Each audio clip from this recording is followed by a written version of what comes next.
大齐皇朝，齐皇统治无边疆域，疆域内有6大王国为父，宗门附庸王国，王国附庸皇朝。至于皇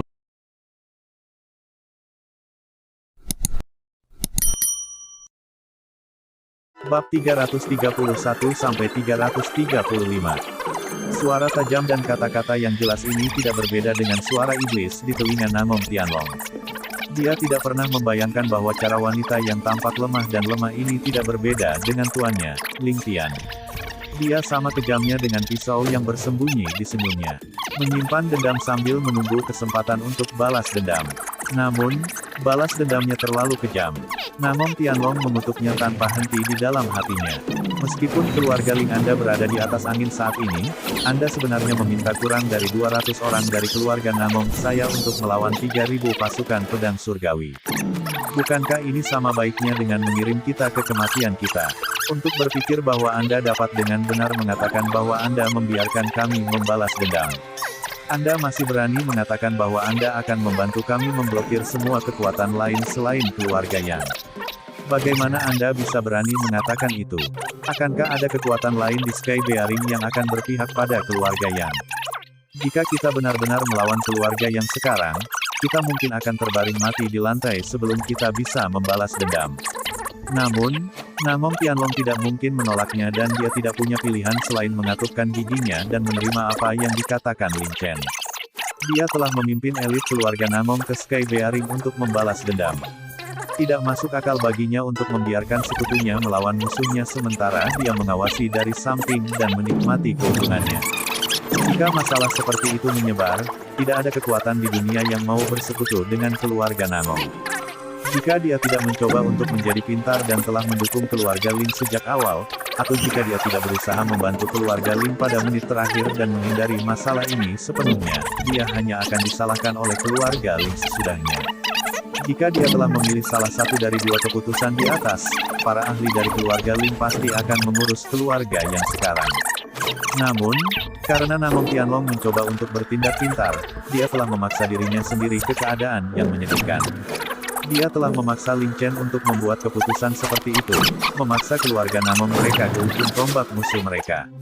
Mereka tidak lagi memiliki rute mundur. Faktanya, tindakan Lin Chen juga mirip dengan memperingatkan keluarga Namong, jangan mengira kamu begitu pintar. Kami dapat dengan mudah melihat permainan kecilmu itu.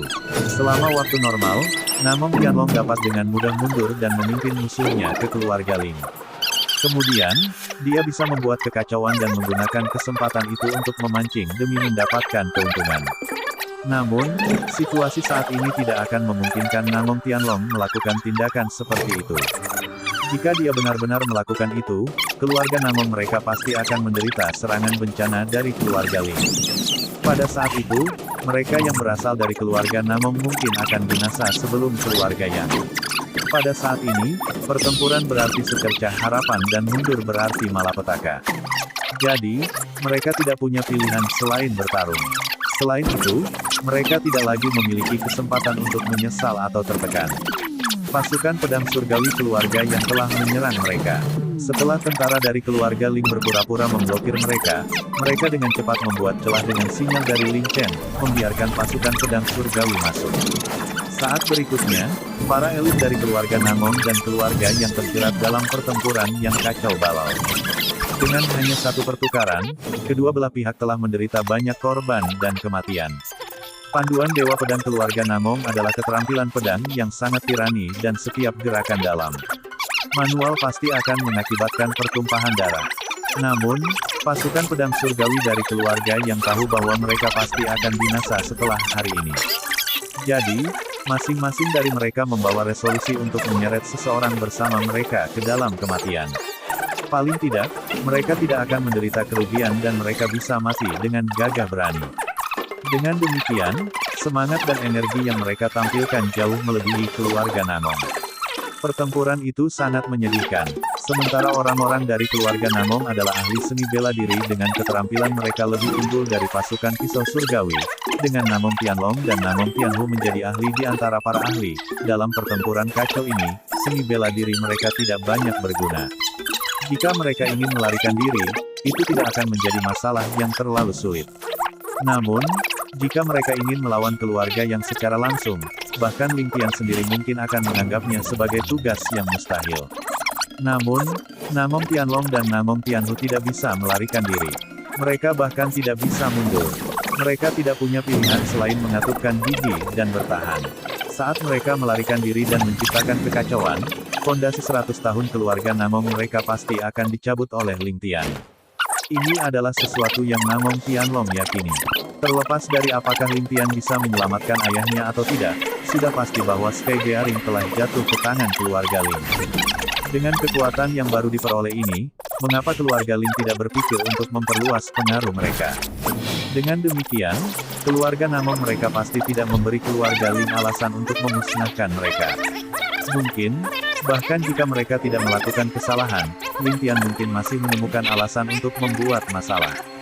Pada saat ini, Namong Tianlong menyesali keputusannya sampai ususnya berubah menjadi hijau. Mengapa saya harus bertindak cerdas dan berusaha mencari keuntungan dari kedua belah pihak? Aku benar-benar telah menggali kuburku sendiri. Seolah-olah pasukan pedang surgawi tidak terlalu menekankan kehidupan mereka sendiri. Bahkan jika mereka hanya bisa menimbulkan luka dangkal pada musuh mereka dengan mengorbankan nyawa mereka, mereka akan menyerang tanpa ragu-ragu. Bahkan jika mereka hanya bisa memperlambat kecepatan pedang musuh mereka akan memblokir pedang musuh mereka dengan dada mereka tanpa ragu-ragu. Cara bertarung seperti itu bisa dikatakan hampir gila. Sementara orang-orang dari keluarga Namong adalah ahli seni bela diri, pasukan pedang surgawi dari keluarga yang bukanlah penurut. Selain itu, lawan mereka bersedia menggunakan 5 orang sebagai ganti lengan musuh dan 10 nyawa lainnya sebagai ganti kepala musuh mereka. Cara bertarung berdarah seperti itu tidak ada bedanya dengan bunuh diri untuk membunuh musuh mereka. Menghadapi serangan gila seperti itu, hampir 100 orang dari keluarga Namong telah meninggal hanya dalam 10 menit. Semua anggota keluarga Ling menyaksikan adegan ini tanpa emosi seolah-olah mereka sedang menonton drama. Adapun pasukan keluarga Ling, mereka menatap orang-orang yang tersisa dari keluarga Yang dan tentara kekaisaran dengan hati-hati seolah-olah mereka sedang menghadapi musuh yang kuat. Saudari Chen, Ling Tian mendekati Ling Chen dengan diam-diam, bukan ide yang baik untuk menyeret masalah ini lebih jauh. Bukankah lebih baik bagi kita untuk mengurus kaisar anjing itu terlebih dahulu sebelum menonton pertunjukan ini dalam damai? Kita harus berhati-hati terhadap perubahan situasi. Mata dingin Ling Chen memandang medan perang keluarga Namong dengan tenang saat dia menggelengkan kepalanya. Tunggu sebentar lagi, masih banyak ahli dari keluarga Namong yang tersisa. Jika kita mengambil tindakan sekarang, ahli yang tersisa dari keluarga Namong pasti akan memanfaatkan kesempatan ini dan mundur dengan sukses. Jika itu yang terjadi, rencana kita sebelumnya akan sia-sia. Semua upaya kita akan sia-sia jika kita melakukan langkah tergesa-gesa sekarang. Sedangkan untuk Long Xiang, Ling Dian tiba-tiba merasakan hawa dingin di punggungnya. Pada saat itu, dia merasa seolah-olah yang dia ajak bicara bukanlah Ling Chen melainkan Ling Tian sendiri. Ini benar-benar seperti apa yang akan dilakukan Ling Tian. Dia terkejut dengan pemikiran itu, sejak kapan saudari Chen menjadi sangat mirip dengan bangsawan muda. Apakah ini masih saudari Chen yang biasa yang takut melihat darah? Tak satu pun dari mereka yang tahu bahwa ketika Ling Tian pergi untuk menangkap Sui Qianrou di hutan pinus, dia sudah merasakan krisis yang akan datang di Sky Bearing. Oleh karena itu, dia telah menyerahkan semua pasukannya ke kendali Ling Chen. Pada saat yang sama, dia juga menekankan cara dia menangani keluarga Namong.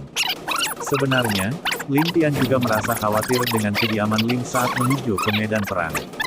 Sementara dia yakin bahwa kekuatan yang ditinggalkannya cukup untuk menangani setiap perubahan, dia mewaspadai keluarga Namong. Dia takut keluarga Namong akan menyerang mereka pada titik terendah dan membantu Long Xiang memusnahkan keluarga Ling mereka. Jika Ling Tian tahu bahwa niat keluarga Namong hanya untuk berpihak pada pemenang, dia mungkin telah memberi perintah kepada Ling Chen untuk melepaskan mereka. Dengan kebijaksanaan Ling Chen, kemampuannya menyusun strategi sudah tidak kalah dengan Ling Tian. Namun, kepribadiannya yang baik hati adalah satu hal yang diperhatikan Ling Tian. Ling Tian takut dia akan menderita kerugian karena kepribadiannya. Dia telah mengingatkannya berulang kali bahwa dia tidak perlu mengambil tindakan pribadi jika sesuatu muncul. Sebaliknya, dia hanya harus memberikan perintah untuk membiarkan orang lain menanganinya. Adapun bagaimana berbagai pihak akan menanganinya, itu bukanlah sesuatu yang menjadi perhatiannya. Metode seperti itu dibuat khusus untuk Lin Chen. Ketika Lin Chen mengeluarkan perintah hari ini, dia tidak pernah menyangka hasilnya akan begitu berdarah. Namun, Lin Chen menjadi lebih tenang saat melihat adegan berdarah di depannya. Karena semuanya sudah menjadi seperti itu, dia tidak bisa menghindar dari masalah ini karena kelembutannya. Jika dia mengambil langkah mundur saat ini, rencana dan upaya Lin Tian pasti akan sia-sia. Dia tidak bisa mengecewakan Lin Tian karena hati yang lembut. Karena itu, Lin Chen memilih untuk menghadapi semuanya dengan berani saat ini. Pada saat ini, Lin Chen diingatkan akan sesuatu yang Lin Tian katakan, kamu harus kejam kepada musuhmu dan menghancurkan mereka sampai ke akar-akarnya. Terlepas dari usia atau jenis kelamin, kamu tidak boleh membiarkan satu pun dari mereka hidup. Sementara Lin Chen mungkin tidak bisa memaksa dirinya untuk membunuh satu pun dari mereka, memberikan perintah tentu tidak akan menjadi masalah. Sementara tindakan seperti itu tidak berbeda dengan hidup dalam penyangkalan, pepatah kuno sangat benar, apa yang mata tidak lihat, hati tidak bersedih. Sejak halaman didirikan, ada ratusan perintah seperti itu yang telah diberikan dari mulut Lin Chen. Hanya dalam waktu singkat, keluarga Namong telah direduksi menjadi keadaan yang menyedihkan. Namong Yu menderita luka sayatan di lengannya dengan separuh tubuhnya berlumuran darah. Namong Tianhu dan Namong Tianlong keduanya berlumuran darah juga dan terengah-engah. Adapun ahli keluarga Namong lainnya, hanya ada 30 atau 40 dari mereka yang berjuang sampai mati. Sampai sekarang, Namong Tianlong bahkan belum memohon bantuan apapun. Sebagai kepala keluarga Namong, dia memiliki kebanggaan dan kesombongan. Hanya dengan ini saja, semua orang yang hadir tidak bisa tidak mengagumi kemauannya yang kuat. Dalam pertempuran, pasukan pisau surgawi dari keluarga yang telah mencoba berkali-kali untuk menyerang formasi keluarga Lin tetapi semuanya terbunuh sebelum mereka bahkan bisa mendekati dalam jarak 30 kaki. Menyaksikan 7 anggota keluarga Namong lainnya jatuh ke genangan darah mereka sendiri, dipenuhi tebasan pedang yang tak terhitung banyaknya, dan berubah menjadi daging cincang dalam sekejap, Yu Mantian yang dulu berdiri di samping tidak tahan lagi.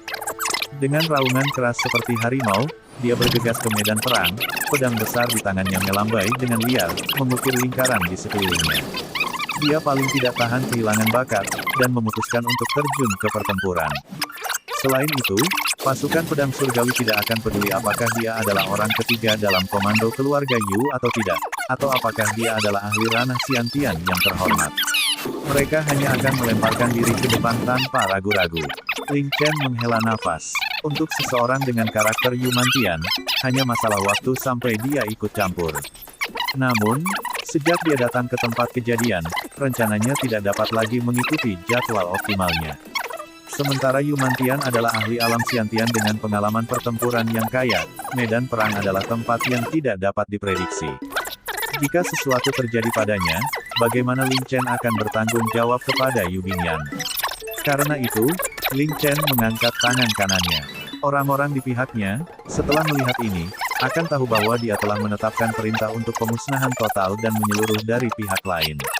Teriakan terdengar dari keempat arah, diikuti oleh suara angin kencang yang pecah saat tombak-tombak berwarna hitam menghujani pasukan pedang langit, tanpa ada tanda-tanda akan berhenti. Tombak yang berkerumun rapat tampaknya menghalangi setiap sinar cahaya dari langit saat mereka turun. Di bawah cahaya obor, darah yang menyembur dari berbagai luka berwarna merah jambu, diiringi jeritan panjang para korban kesakitan. Banyak pasukan pedang surgawi telah menyerbu tanpa mempedulikan nyawa mereka, tetapi dalam sekejap, mereka telah menjadi makanan bagi Lin Wei, Lin Dian, dan Yu Mantian. Hujan tombak berlanjut selama 1 jam, sampai-sampai ketika tombak masih turun hujan, tidak ada lagi jeritan kesakitan di bawah. Setelah berhenti perintah dari Lin Wei, semua prajurit yang bertugas menegakkan diri dengan perhatian. Tidak ada satu suara pun yang terdengar saat itu. Area yang sangat luas, tetapi tanpa satu pun yang selamat. 3.000 anggota pasukan pedang surgawi secara seragam berubah menjadi bubur manusia, sama sekali tidak dapat dikenali. Baru sekarang pelaku dari seluruh peristiwa ini, Lin Chen muncul. Setelah melihat darah kental di depannya, wajahnya memucat saat dia sedikit terhuyung-huyung, sebelum memaksa dirinya untuk berbicara dengan Lin Wei, suruh semua orangmu untuk melucuti senjata dan maju ke istana, sambil meyakinkan publik. Adapun Yang Kongkun dan kelompok Long Xian, kami akan menunggu bangsawan muda membuat keputusan. Saat dia selesai, dia dengan cepat kembali ke kediaman sebelum muntah tanpa henti. Yang Kongkun berdiri membisu di tempat, tampak seperti mayat hidup saat dia berdiri di sana. Pada saat ini, siapapun bisa melihat keputusasaan di matanya. Tiba-tiba, dia tertawa terbahak-bahak. Sambil terhuyung-huyung, dia menunjuk Ling San dan tertawa. Ling tua, sepertinya aku, Yang Kongkun, telah kalah. Aku benar-benar telah dikalahkan. Hahaha. Ling San menghela nafas dan melambaikan tangannya untuk menghentikan Ling Lei yang akan untuk menerkam Yang Kongkun. Dia dengan sungguh-sungguh menyatakan, itu benar, kamu telah kalah. Yang tua, kamu tidak memiliki cara untuk bangkit kembali. Yang Kongkun tertawa hampa, ketika wajahnya kembali tenang, sementara aku mungkin kalah, aku masih ingin tahu. Bagaimana aku dikalahkan? Aku merencanakan jauh ke depan, setiap langkah dengan hati-hati dibangun selama 20 tahun penuh secara rahasia. Namun, ketika saya dipukuli, saya masih tidak mengerti sama sekali, dan saya tidak bisa beristirahat dengan tenang tanpa mengetahui apa-apa tentang mereka. Jadi beritahu saya, di tangan siapa saya kalah? Apakah saya tidak pernah bisa mengetahui warna asli Anda? Atau apakah saya selalu membuat kesalahan? Petik 2. Ling San perlahan menggelengkan kepalanya, matanya penuh belas kasihan. Yang tua, orang yang telah mengalahkanmu bukanlah aku, tapi cucuku, dan satu-satunya cucuku, Ling Tian. 3 tahun yang lalu, dia sudah menunggumu untuk melaksanakan rencana ini untuk menyergapmu. Artinya, 3 tahun yang lalu, Ling Tian sudah memiliki kepercayaan mutlak untuk mengarahkan Anda. Namun, Anda menunda rencana Anda selama 3 tahun, jadi bagaimana mungkin Anda tidak kalah?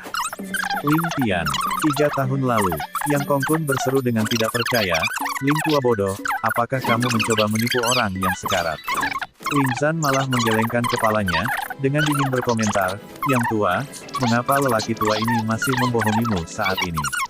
Meskipun kamu telah merencanakan dengan cermat selama 20 tahun terakhir, targetmu pada akhirnya hanyalah keluarga Lingku dan dalam Sky Bearing. Sejak awal, Tianer saya tidak pernah melihat Anda sebagai lawan, karena tujuannya hanyalah menggunakan Anda sebagai batu loncatan untuk menaklukkan seluruh dunia.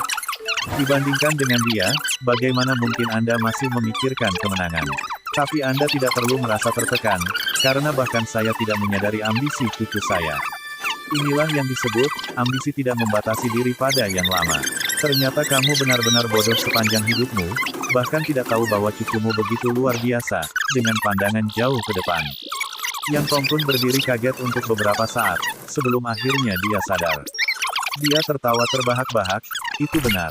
Bagaimana aku bisa dibandingkan dengan seseorang yang ingin memegang seluruh dunia dalam genggamannya? Sementara aku berlari, dia sudah terbang di langit. Bagaimana mungkin aku tidak kalah? Haha, orang tua ini mengakui kekalahannya dengan sepenuh hati. Aku tidak lagi menyerah. Dentang, Yang Kongkun mencabut pedangnya dari sarungnya, dan pedang itu beriak seperti air di sungai. Memegangnya di depan dadanya, dia menatapnya dengan ekspresi sentimental saat dia bergumam, orang tua ini telah hidup lama sekali, menghabiskan seumur hidup berperang di bawah langit, tidak ada yang setara dengan saya. Bahkan ketika saya lebih tua dan harus menggunakan perencanaan alih-alih berada di garis depan, saya selalu memastikan bahwa saya tidak membuat kesalahan karena kelalaian, tetapi untuk berpikir bahwa saya telah kalah dari anak laki-laki berusia 15 tahun ganjil, sampai-sampai aku tidak punya cara untuk kembali. Hahaha, lelucon yang luar biasa. Hormat, aku hanya menghormatinya. Setelah tertawa, dia mengangkat kepalanya ke langit dan berteriak, mulai hari ini dan seterusnya, tidak akan ada lagi keluarga yang. Dan darah menyembur. Dia telah memilih untuk bunuh diri. Dia menyentuh tanah dengan punggung lurus. Bahkan dalam kematian, dia memilih untuk tidak membungkuk. Ling San menghela nafas panjang. Lagi pula, ini masih orang yang telah dia lawan selama lebih dari 1 dekade. Dia berbalik, tidak bisa terus menonton, tetapi jeritan tiba-tiba mengingatkannya sekali lagi. Memutar kepalanya, dia melihat sekelompok pemanah menembakkan panah ke anggota keluarga yang tersisa, dan sebelum anggota keluarga yang berlutut itu bisa melarikan diri, mereka semua telah terbunuh. Anda, Ling San meraung, karena mereka sudah menyerah, mengapa kamu tidak membiarkan mereka? Di satu sisi, Ling Lei dan Ling Dian membungkuk ketika mereka menjawab, Penatua Ling, Maafkan kami, bangsawan muda berkata bahwa bahkan api padang rumput tidak dapat menghancurkan rumput, ia tumbuh kembali ketika angin sepoi-sepoi bertiup. Keluarga Lindan yang juga memilikinya, banyak kebencian di antara mereka, dan terhadap keluarga yang, jika kami ingin pindah, kami harus mencabut mereka sampai ke akar-akarnya. Kami tidak dapat meninggalkan kemungkinan kanker. Saat dia berbicara, dia melambaikan tangannya. Cepat, kenapa kalian sangat lambat? Lingzan sangat marah sampai-sampai dia tidak bisa berbicara. Meskipun dia menyadari alasan seperti itu, Patua Lin masih merupakan orang yang emosional dan tidak dapat memaksakan diri untuk melakukan hal seperti itu. Dia hanya bisa menghela nafas dengan keras dan kembali ke kediaman, sambil berkata, Kit Ruru, datang dan temani orang tua ini untuk berbicara. Fajar telah pecah. Lintian memimpin pasukannya bersama dengan tentara yang menyerah, menciptakan pemandangan yang menarik dan memenuhi orang-orang dengan perasaan sedih yang kuat. Di medan perang, gumpalan asap masih terlihat, dengan cepat menyebar di bawah angin pagi yang lembut. Itu menyerupai jiwa prajurit yang hilang, dibawa ke tempat lain di surga untuk mereka, atau bisa juga harapan dan keinginan orang tua dan istri terhadap orang-orang ini, menghilang bersama angin, menghilang tak berdaya menjadi kehampaan. Jubah putih salju Lintian memiliki bercak darah di mana-mana, seolah-olah ada bunga plum yang tumbuh di jubahnya. Hanya pada saat inilah pertempuran telah berakhir. Pembersihan setelahnya baru saja dimulai. Han Tixuan dapat dipuji sebagai seorang jenius militer pada masanya. Dia tidak menunjukkan keraguan-raguan, segera memilih untuk mengejar Wei Chengping yang melarikan diri. Karena mereka telah membahas rampasan sebelumnya, bahwa semua tawanan dan kuda perang akan menjadi milik Lintian, Han Tixuan hanya dapat merintis wilayah baru di Wei Utara jika keluarga kekaisaran mereka runtuh. Dia ingin mengandalkan perannya sebagai pelayan militer untuk mendapatkan pahala yang sangat besar sehingga namanya akan diabadikan selamanya di tanah Han Barat. Karena itu, dia tidak peduli dengan orang yang terluka atau tawanan di medan perang, maju ke depan hanya dengan niat untuk melenyapkan Wei Chengping, sambil merebut semua kota Wei Utara di sepanjang jalan. Belum pernah dia terlibat dalam pertempuran yang mendebarkan, di mana dia memiliki keunggulan mutlak. Wei Utara benar-benar kalah kali ini, berakhir dengan Wei Chengping lolos dengan kekalahan. Para penyintas yang tersisa dari tentara Wei Utara bahkan tidak berjumlah 20.000. 400.000 pasukan yang kuat, berkurang menjadi kurang dari 1/10, sama saja dengan dikalahkan. Han Tixuan, yang mencari lebih banyak keuntungan, telah mengejar mereka sepanjang jalan, menyergap melewati gunung dan merenggut lebih banyak nyawa. Mulai hari ini, di panggung yang merupakan benua bintang surgawi, tidak akan pernah ada bendera Wei Utara. Dalam pertempuran untuk supremasi ini, Wei Utara telah menjadi sejarah, tidak pernah lagi dilihat sebagai ancaman. Perbekalan sisa Wei Utara semuanya diambil oleh Lintian, dan hanya sisa senjata yang cukup untuk mengisi 500 gerbong yang bagus. Selain itu, setiap gerbong sangat berat sehingga dibutuhkan 4 ekor kuda untuk memindahkannya. Jika seseorang melihatnya dari jauh, itu akan tampak seperti bidang tombak dan pedang di dataran yang bergerak. Setelah pengaturan lebih lanjut, 200.000 tentara tawanan itu dibagi menjadi 20 kelompok, masing-masing kelompok terdiri dari 10.000 orang. Lintian tahu bahwa waktunya mendesak, jadi dia hanya memanggil pembantu kepercayaannya ke sisinya, memerintahkan mereka, kalian masing-masing harus membawa 10 gerobak senjata, dan 10.000 tentara yang menyerah masing-masing dengan jatah 3 hari, menyelesaikan makanan mereka akan sepenuhnya terserah Anda. Pasti tidak boleh ada pemberontakan, dan Anda juga tidak boleh membunuh mereka tanpa pandang bulu. Mereka semua akan berada di bawah komando langsung Anda di masa depan, jadi bagaimana Anda akan memuliahi mereka? Akan terserah Anda. Terakhir, Lintian menekankan hal ini, saya tidak peduli metode apa yang Anda gunakan. Dalam 1 tahun, saya ingin melihat tentara yang paling setia dan layak berperang di hadapan saya. Saat ini, Anda semua harus menyelesaikan tim Anda dan membawa mereka kembali ke markasmu sendiri. Tunggu perintahku selanjutnya. Saat Lintian selesai berbicara, dia disambut dengan ekspresi masam. Ini bukanlah tugas yang mudah. Di antara mereka yang hadir, mayoritas diam-diam direkrut oleh Lintian 3 tahun lalu dan dikirim untuk mengembangkan kekuatan mereka sendiri. Dalam 3 tahun ini, kelompok terbesar yang dikumpulkan salah satu dari mereka hanya berkekuatan 10.000 orang. Beberapa dari mereka bahkan tidak memiliki jumlah karyawan lebih dari 1.000 orang. Mereka mungkin elit, Tapi ada batasan seberapa besar kelompok yang bisa mereka pertahankan. Jadi bagaimana mereka bisa memberi makan 10.000 mulut lagi? Selain itu, orang-orang ini bahkan bukan bagian dari kelompok asli mereka, dan dengan kelompok sebesar itu, jika terjadi pemberontakan, itu akan menjadi skenario yang mematikan. Bahkan jika semuanya berjalan sesuai rencana, mendapatkan ransum yang cukup adalah masalah berikutnya. Seorang pemuda jangkung dan kokoh dengan alis lebat berdiri, berkata, "Bangsawan muda, ini mungkin sedikit sulit. Jika kita tiba-tiba menambah anggota kita dengan 10.000 orang tambahan, saya benar-benar tidak dapat menemukan cara untuk melakukannya. Namun, jika pekarangan bisa membantu dan menambah sedikit, hehe." Feng Mo melompat kaget, dan takut Lin Tian akan setuju, segera berdiri dan menyela, "Omong kosong. Kalian masing-masing hanya mendapat 10.000, tetapi halaman akan mengambil 120.000 lainnya yang tersesat untuk membentuk pasukan. Kami juga berebut untuk menemukan jawaban, jadi bagaimana kami memiliki kemampuan untuk membantu kalian?" Saat dia berbicara, dia bertukar pandang dengan Wang Han. Keduanya memiliki kepala yang dipenuhi keringat dingin. Bahkan dengan jumlah aslinya 20.000, keduanya sudah terdesak. Saat ini, 20.000 sebenarnya meningkat menjadi 120.000 dan ini menyebabkan kepala mereka berenang. Pemuda itu dengan sedih mengeluh, "Apa artinya 120.000 bagi kalian? Dengan bangsawan muda di sisimu, jangan bicara tentang 120.000 tentara, bahkan jika itu 1,2 juta, atau bahkan 12 juta, tidak akan ada masalah. Tapi siapa di sana untuk mendukung kami?" Wajah Lin Tian tenggelam saat dia berteriak, "Berhentilah berdebat." Kerumunan saling memandang dan duduk kembali karena malu. Lin Tian dengan acuh tak acuh berkomentar, "Siapa yang mendukung siapa? Kalian hanya memiliki diri sendiri untuk didukung. Jika kalian membutuhkan seseorang untuk menyelesaikan setiap masalah untukmu, maka kalian tidak akan pernah berkembang. Pikirkan sulit untuk mendukung 10.000 pasukan sendirian. Hal-hal yang tidak berguna. Sekarang, saya beritahu kalian, apapun yang kalian lakukan, saya ingin masalah ini diselesaikan dengan baik. Apakah Anda melakukannya dengan merampok atau mendirikan bisnis? 1 tahun kemudian, saya ingin melihat perusahaan yang sesuai dengan keinginan saya, tandai dan bukan sekelompok bajingan. Jika kalian tidak bisa mencapai itu, maka kalian bisa menemani mereka dan mati kelaparan. Anda harus menemukan jalan keluar sendiri. Memahami. Semuanya secara seragam berdiri dan menyatakan persetujuan mereka. Melihat garis kekhawatiran masih terukir di wajah mereka, Lin Tian tertawa. "Apakah kalian tidak tahu bahwa di dunia ini, selain bisnis, masih ada cara lain untuk cepat kaya?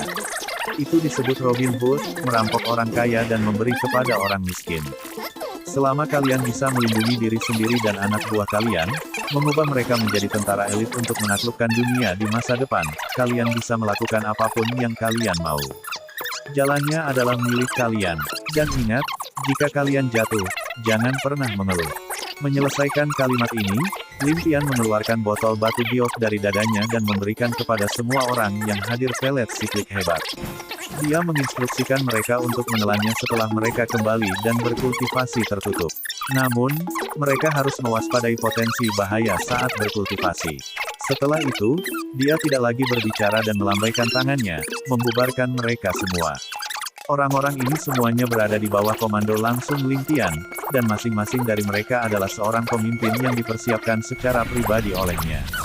Mereka satu angkatan dengan Lin Chi, kelompok Ling Minetin. Meskipun mereka mungkin memiliki nama mereka sendiri sekarang, tetapi nama asli mereka, atau lebih tepatnya, nama yang menunjukkan pengakuan bangsawan muda mereka terhadap mereka, adalah nomor yang diberikan Lin Tian kepada mereka tahun itu.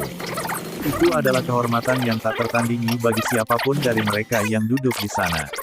Tahun itu, selain Lin Yun, Lei, Dian, Qi, dan Lin Feng, 50 orang lainnya tersebar di seluruh benua seperti jaring oleh Lin Tian, melaksanakan perintah untuk hidup menyamar.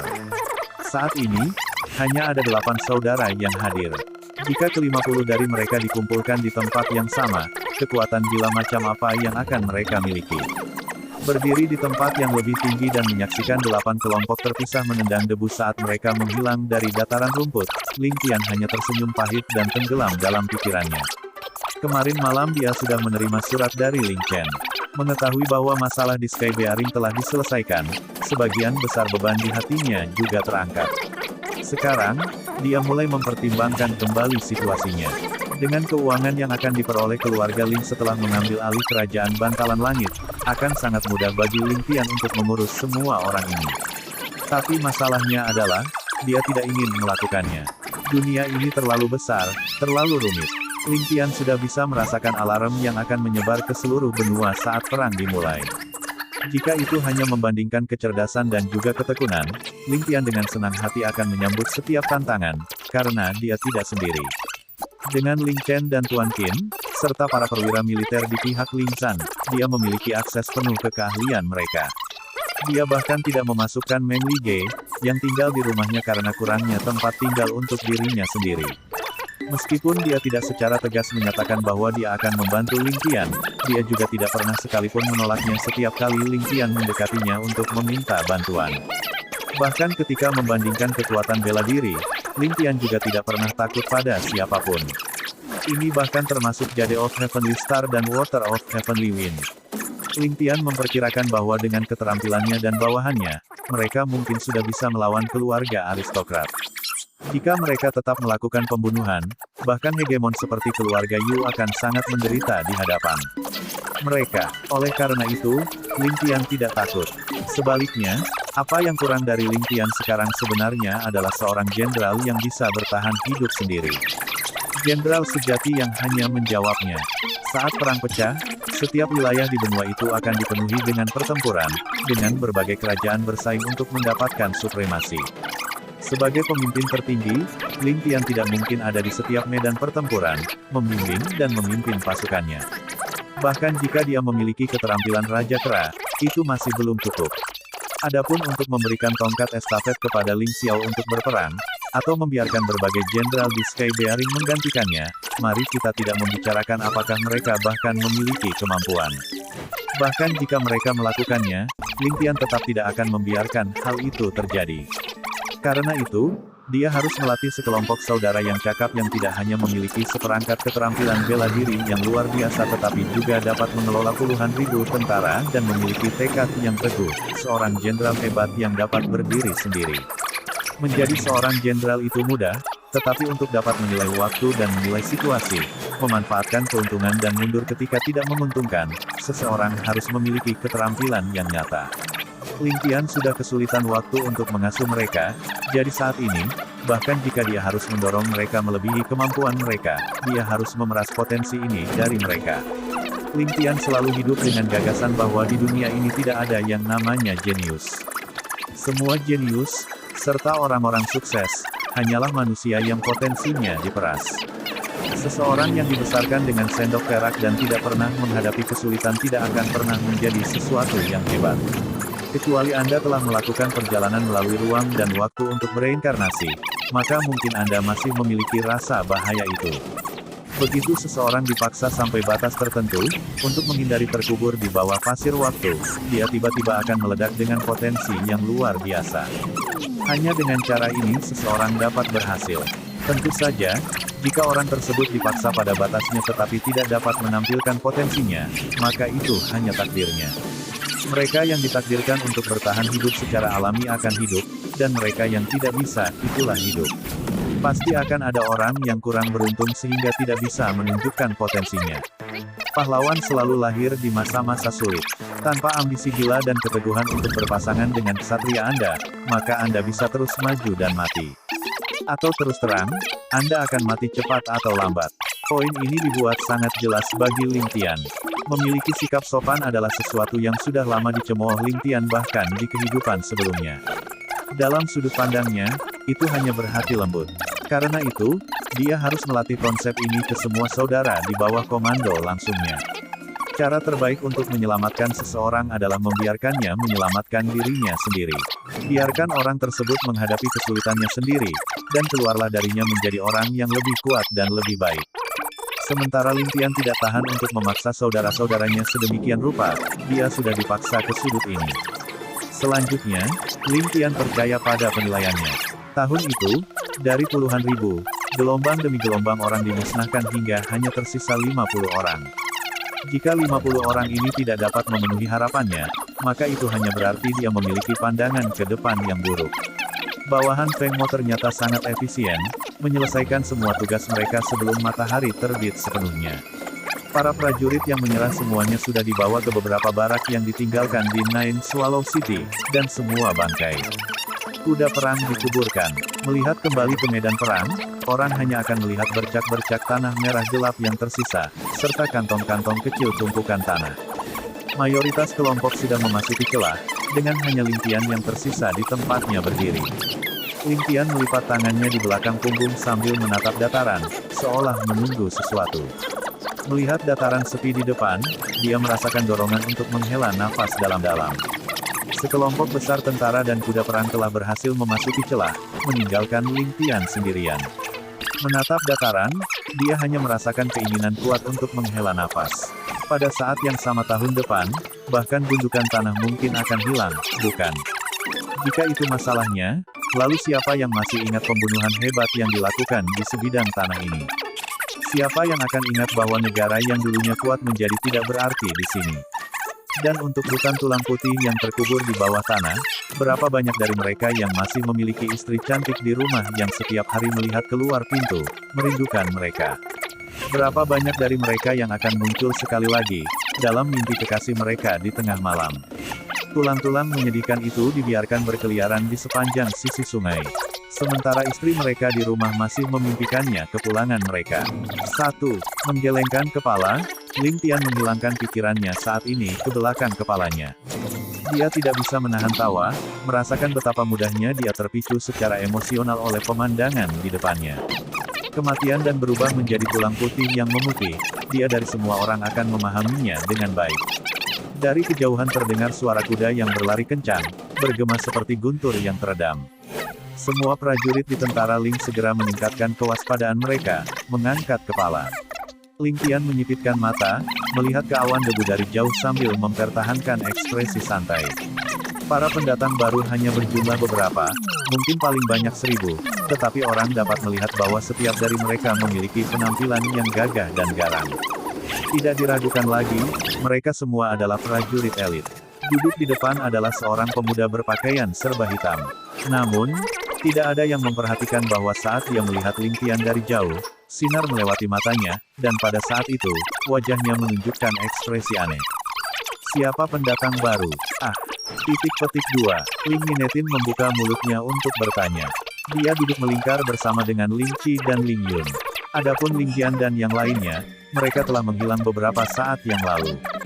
Ling Minetin telah mengambil inisiatif untuk berdiri dan membuka mulutnya, tetapi saat dia berbicara, dia merasa seolah-olah seseorang mencekik tenggorokannya, membuatnya tidak dapat berbicara. Ling Qi mengulurkan tangan dan menariknya ke belakang, memberinya tatapan peringatan sambil berbisik, "Jangan bicara, biarkan bangsawan muda yang menangani ini." Mereka yang akan bereaksi dengan cara yang sama seperti Ling Minetin menahan diri dan menundukkan kepala, tidak berani berbicara. Kelancangan. Siapa yang pergi ke sana? Beraninya kau menunjukkan rasa tidak hormat seperti itu di depan bangsawan muda ini. Cepat turun. Ling Tian berteriak dengan ekspresi sedingin es. Dalam suaranya terdengar jejak ketidaksenangan, seolah-olah dia tidak senang pada kelompok orang ini karena merusak kondisi mentalnya sendiri. Dan siapakah kamu? Pemuda berjubah hitam itu juga memiliki ekspresi dingin saat dia dengan tegas menjawab, "Di mana Jenderal Han Tiexuan?"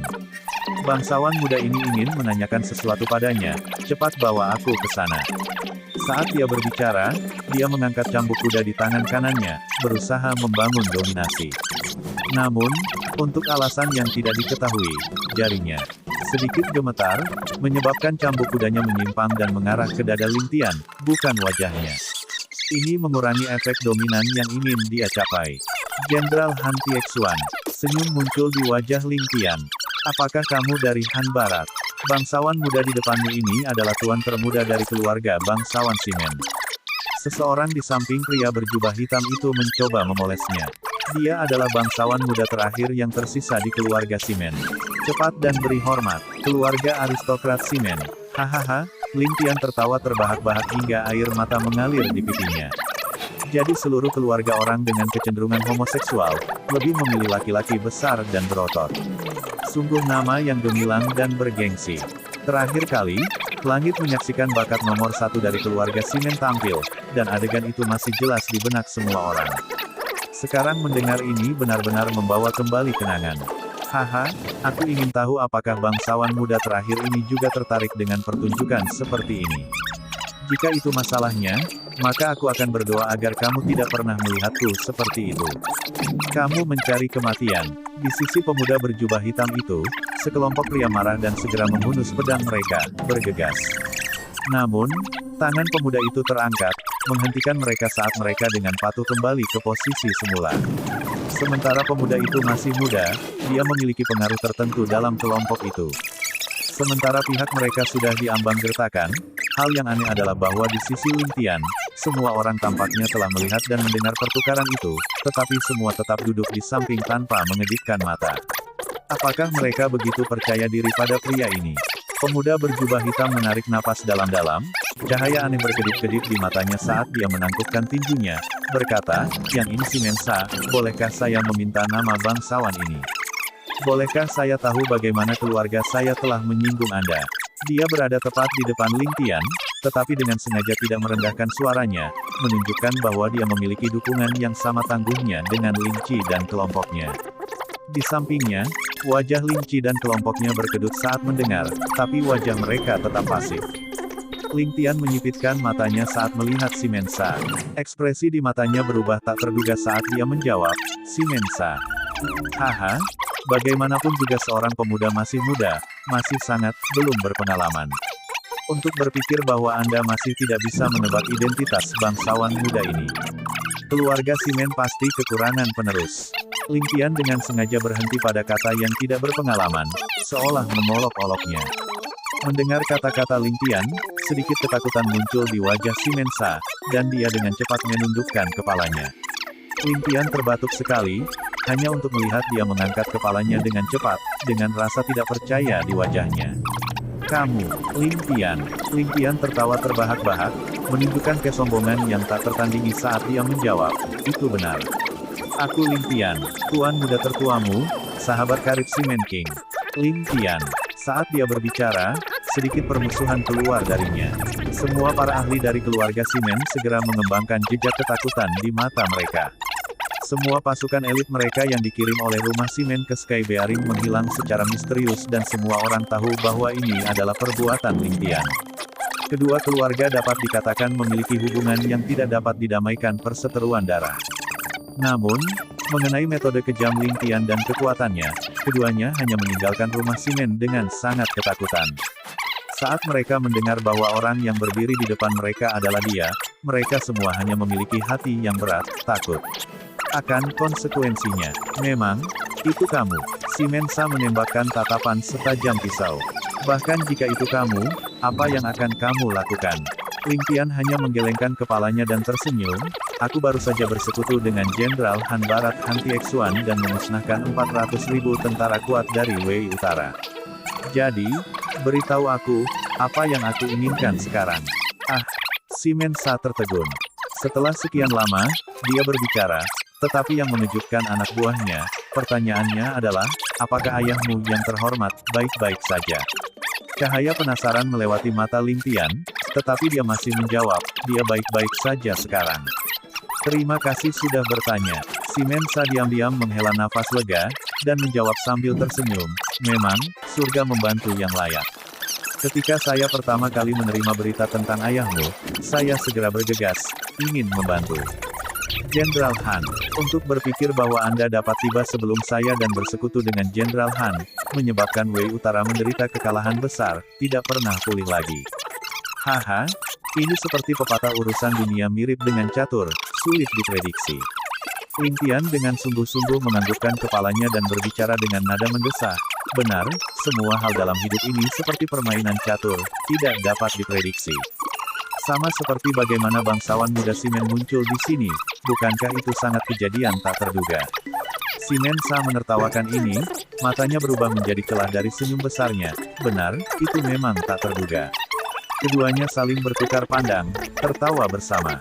Dengan cara mereka tertawa yang harmonis, orang akan berpikir bahwa mereka adalah teman baik. Para ahli di keluarga Simen saling menatap, bingung dengan percakapannya dengan Ling Tian. Namun, mereka sangat yakin akan satu hal, bahwa bangsawan muda mereka benar-benar bertarung habis-habisan dengan Ling Tian dalam permainan kecerdasan. Karena bangsawan muda mereka tidak bisa mengalahkan Ling Tian dalam pertempuran, dia memilih untuk melawan Ling Tian dalam permainan kecerdasan. Pihak manapun yang tidak memahami pihak lain akan jatuh ke dalam kerugian. Simen Sa menangkupkan tinjunya, sambil tertawa sambil berbicara, jika bangsawan muda Ling tidak memiliki permintaan khusus, maka adik laki-laki ini akan bergegas kembali ke Han Barat. Ling Tian berpikir cepat, dan tersenyum, karena bangsawan muda ini merasa begitu dekat dengan bangsawan muda Simen, dan kami sangat akrab, bagaimana mungkin kau pergi begitu cepat? Niatku sebenarnya adalah menunggu kembalinya Jenderal Han, dan sementara itu merapikan perbekalan yang ditinggalkan oleh perang. Namun, saya memiliki sesuatu yang penting untuk diperhatikan dan harus segera kembali ke Sky Bearing. Jenderal Han baru akan kembali nanti, jadi saya harus merepotkan bangsawan muda Simen untuk mengumpulkan dan membawa persediaan perang kembali ke Han Barat. Apakah itu baik-baik saja? Saat Ling Tian berbicara, ekspresi kegembiraan muncul di wajah bawahan di belakang Simen Sa. Sementara pemrosesan perlengkapan perang adalah tugas yang membosankan, itu adalah bentuk pelayanan yang berjasa. Saat mereka kembali ke negara mereka, pahala ini akan dibagikan di antara mereka.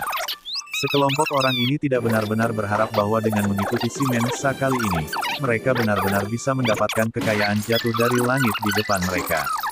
Jika ide ini tidak keluar dari mulut Ling Tian, mereka sudah lama menjadi gila karena pemikiran ini. Sekarang, mereka hanya menunggu untuk melihat bagaimana bangsawan muda mereka akan menghadapi ini, tetapi mereka semua memiliki ekspresi serakah yang sama. Sementara Simen Sa tidak mengungkapkan perubahan ekspresi, pupil matanya menyusut saat dia berbalik menghadap Ling Tian. Karena bangsawan muda Ling mengatakan bahwa kita berdua memiliki chemistry, lalu bagaimana mungkin Simen Sa ini tidak mendengarkan permintaanmu? Aku tidak mungkin merusak hal-hal hebat dari bangsawan muda Ling hanya karena beberapa hal sepele yang kumiliki di rumah. Ling Tian balas tersenyum, itu benar. Aku berterima kasih kepada bangsawan muda Simen atas pengertiannya. Kedua belah pihak saling memandang dan tersenyum, namun, senyum mereka tampak sedikit aneh kali ini, seolah-olah mereka memiliki pemahaman diam-diam. Di mata Simen Sa, ekspresi terima kasih dan kekaguman terlihat, tatapan yang sama yang terlihat saat Ling Minetin dan yang lainnya memandang Ling Tian. Sebelum mereka berpisah, sesuatu telah terjadi. Setelah Simen Sa dan Ling Tian sama-sama menangkupkan tangan sebagai perpisahan, Ling Chi mengambil langkah maju dan menyapa, bangsawan muda dari keluarga Simen tentu saja adalah barang bagus, tidak hanya memiliki pembawaan yang anggun, tetapi juga sangat tampan, seperti halnya seorang wanita muda. Tidak heran itu sebabnya bangsawan muda di rumahku merasa sangat mirip denganmu. Kalimat ini menyebabkan ekspresi bawahan Simen Sa berubah. Ling Chi sepertinya telah bertemu dengan ibu mertuanya tetapi memilih untuk memanggilnya sebagai bibi. Selain mencoba melucu dan melakukan sesuatu yang sia-sia, dia juga terdengar sangat ofensif. Kemarahan muncul di beberapa wajah mereka, tetapi mereka dengan bijak tidak bergerak karena takut akan serangan balik Ling Tian. Simen Sa terkekeh, kakak ini terlalu memujiku. Berbicara tentang favoritisme dari bangsawan muda Ling, bagaimana aku bisa dibandingkan dengan kalian berlima? Dari sini, aku bisa melihat bahwa orang-orang di Sky Bearing adalah yang paling tampan. Mari kita begini, terakhir kali saya pergi ke Sky Bearing, saya bertemu dengan seorang teman yang sangat menarik bernama Dok Egg atau apapun. Setelah lama tidak bertemu, saya bertanya-tanya bagaimana kabarnya sekarang. Saat dia berbicara, Simen Sa menghela nafas panjang, dan berkata dengan nada mengenang, masa lalu tampak sangat halus seperti gumpalan asap. Aku bertanya-tanya bagaimana keadaan telur anjing itu sekarang. Aku ingat itu sekali untuk mencuri ayam untuk makan, dia bahkan jatuh ke lubang jamban keluarga. Wajah Ling Chi berganti-ganti antara merah dan ungu, dan menatap tajam ke arah Simen Sa. Simen muda yang mulia, siapa tahu, suatu hari nanti kamu sendiri juga bisa jatuh ke dalam lubang kakus. Selamat tinggal. Simen Sa tertawa terbahak-bahak mendengar kalimat ini. Sementara separuh atas kalimatnya berbisa, separuh terakhir tidak ada di sini atau di sana. Namun, ini memberi pesan pada bawahannya bahwa bangsawan muda mereka telah melampaui manusia normal, dan memungkinkan mereka untuk kembali dengan baik. Dengan demikian, mereka tidak repot-repot untuk memilih kata-katanya. Anehnya, temperamen Ling Tian juga luar biasa baik.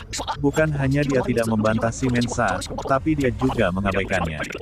Saat Ling Tian membawa Ling Qi dan yang lainnya kembali ke Kabupaten Yan, Ling Tian memasang wajah poker tetapi matanya berkilau karena tawa. Jelas, suasana hatinya sangat baik. Namun, Ling Qi tampak seperti orang tua penggerutu sepanjang perjalanan, menggertakkan giginya dan tampak sangat tertekan. Ling Yun, Ling Minetin, dan yang lainnya juga bertingkah tidak normal. Semuanya tertawa terbahak-bahak sambil menunggang kuda, tertawa begitu keras hingga wajah mereka kram. Apa yang terjadi pada grup ini? Apakah mereka semua jadi gila? Sebenarnya, telur anjing adalah nama Ling Qi ketika dia masih menjadi pengemis. Semua orang yang berada langsung di bawah Ling Tian tentu saja akan menyadari hal paling memalukan Ling Qi, yang juga merupakan hal yang tabu baginya. Bagaimana mungkin Ling Qi tidak pergi dengan marah setelah subjek sensitif itu digali? Bisakah dia mencoba berdebat dengan si Mensa? Alasan mengapa dia tidak berani berdebat dengan si Mensa, dan juga mengapa Ling Tian pada akhirnya tidak ikut campur, adalah karena si Mensa juga menggunakan nama lain, Ling Tirti. Ling Tirti terlibat dalam mengemis bersama Ling Qi ketika mereka masih muda dan juga salah satu dari 50 orang terakhir yang berhasil melewati pelatihan Ling Tian. Tentu saja, dia akan sangat akrab dengan masalah seperti itu.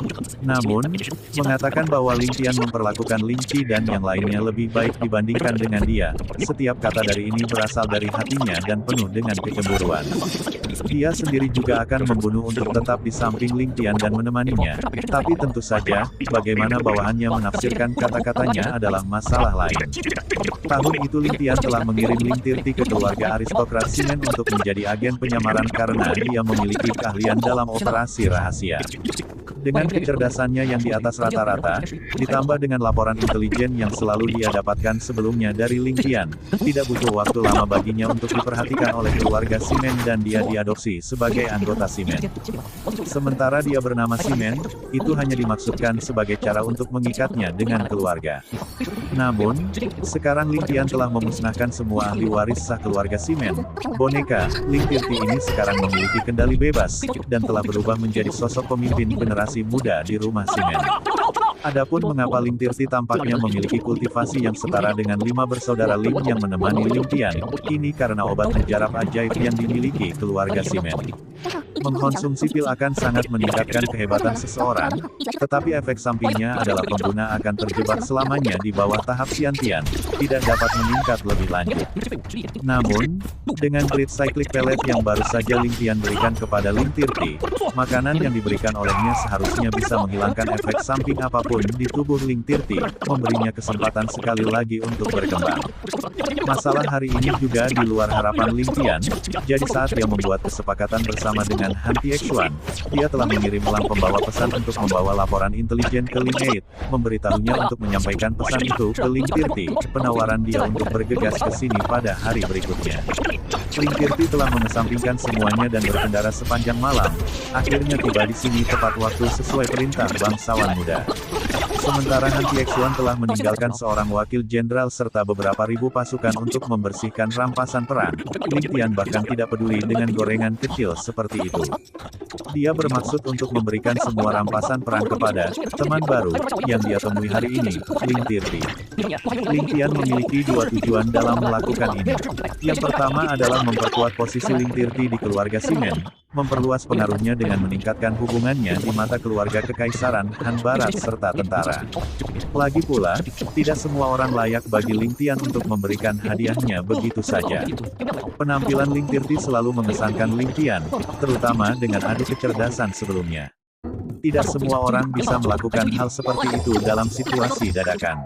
Kedua, karena Ling Tian sudah mengerti bahwa Han Tiexuan adalah bawahan keluarga Yu, mengapa dia membiarkan Han Tiexuan menelan semua kelebihannya sendiri?